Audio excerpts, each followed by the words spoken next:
Imperial forces were now about to be pushed out of America as American Rebel Alliance forces, UN forces, and Australian forces penetrated through and rushed through America. And with NATO forces on the top, Imperial forces left in a bit of a chaotic operation. However, during these skirmishes, multiple countries have been left weak and invaded, and in only a few months, all three of these countries, including China, Great Britain, and Australia, fell. The UN, NATO, and countless other countries rushed in a bit of a panic, and more countries, or rebels, followed suit. And the big conference was to build up a strategy. Russia and the Rebel Alliance would rush in to save China, followed by North Korea and South Korea. They would both slowly take China back. As rebel forces swarmed the beach, Imperial forces immediately were surrounded, and all of them had their demise. Russia, having a bit bored of having to take care of China, gave the Republic of China their land back, which immediately sprung out of rebellions. However, the UN and NATO immediately ordered Russia to deal with them because it's kind of their fault that the rebellion sprung up. Back in the UK, America, Germany, and France were ordered to take the UK back, and it went swimmingly. The light amount of Imperial forces there was astonishing, much to the dismay of Emperor Palpatine. And then the UK fell out of Imperial hands, and their government was immediately given back to them. Then Australian rebels, and Rebel Alliance forces and American forces swarmed Australia and immediately started to surround the remaining Imperial forces. Slowly and a bit slower, Imperial forces were immediately taken out. And now, all that remained was to deal with Africa. Australia was back in their government spot. However, their economy was bad and their army was a bit weak, so they could not participate in the Battle of Egypt, which went swimmingly at first, but then Imperial reinforcements came in. And guess what? I heard that there was a Battle of El Alamein, and Australian rebels were there to support their country. And these Imperial forces wiped out and pushed back Russian, British, and American forces.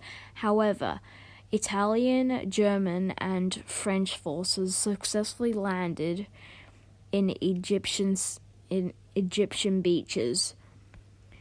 And with reinforcements on the way, the Allies knew that it was only a matter of time and that they had to deal with this threat fast. And so they started quickly annihilating and wiping out all Imperial forces before the reinforcements came, and it was literally an undefeatable barrier. They were stuck and had to draw out a difficult fight.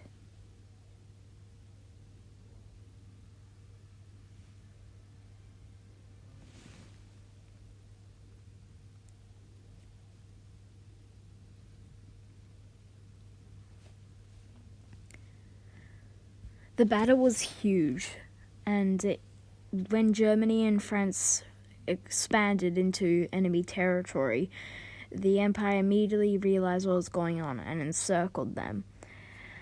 Italy then realized what was going on and started a brutal offensive, that was much worse than the Battle of the Somme and the Battle of Verdun altogether. Greece had also started an offensive now, and so did Germany and France. All four of these countries were in a battle like no other, and enemy fire from TIE fighters was attacking supply facilities and supply routes. And the Scandinavians also were shot at as they were coming in for a beach landing. However, then France was surrounded and destroyed, and Germany followed suit. And this is when the casualties started to rack up. Everyone was starting to get defeated by this undefeatable force, and Russia started another offensive. And with most of the Earth units now gone, it all looked down.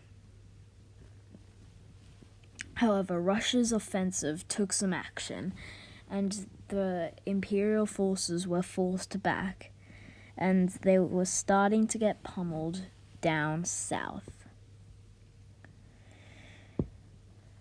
With more countries coming in for support, they found themselves being raided over and over, and eventually, as new countries came in, they were obliged to go to the left and continue the force there.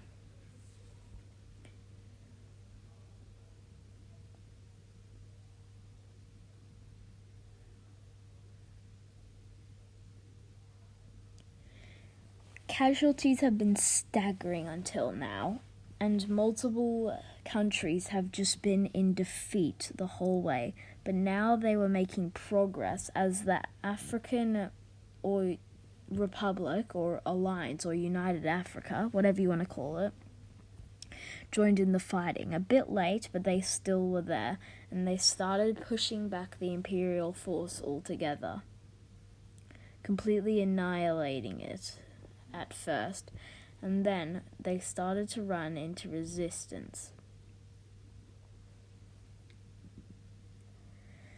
Australia and Mexico had now also joined in the heavy fighting as they needed to repair their armies, and then Darth Vader's super army came in and blocked everyone off, and they started drastically pushing back the Allies. They surrounded Portugal and New Zealand and wiped them both out almost instantly before any country could respond. Then they attacked South Korea and China. However, Mexico blocked the siege from China, but South Korea could not be saved. Darth Vader was starting to now get pushback from reinforcements all across the countries. And now it looked grim. With the remaining forces in Darth Vader's army, even though they were professionally trained, were forced to retreat. And the sad truth was now coming to the Emperor. They didn't have enough men available. And the remaining Darth Vader's forces retreated. And thus a victory was secured for everyone on Earth. This war had brought upon heavy impacts to multiple countries, and countless lives have been lost. But it had all been done for the good of the people, and everyone that participated in this war would be remembered. And maybe that's it. Thank you guys so much for watching. If you did enjoy, please like, comment, and subscribe. That would be greatly appreciated. Please share it to your friends. You don't have to, of course, but that would just be greatly appreciated. I did this on my birthday, but I couldn't complete it on my birthday, so it's a bit late, but I'd love to see you next time, and bye!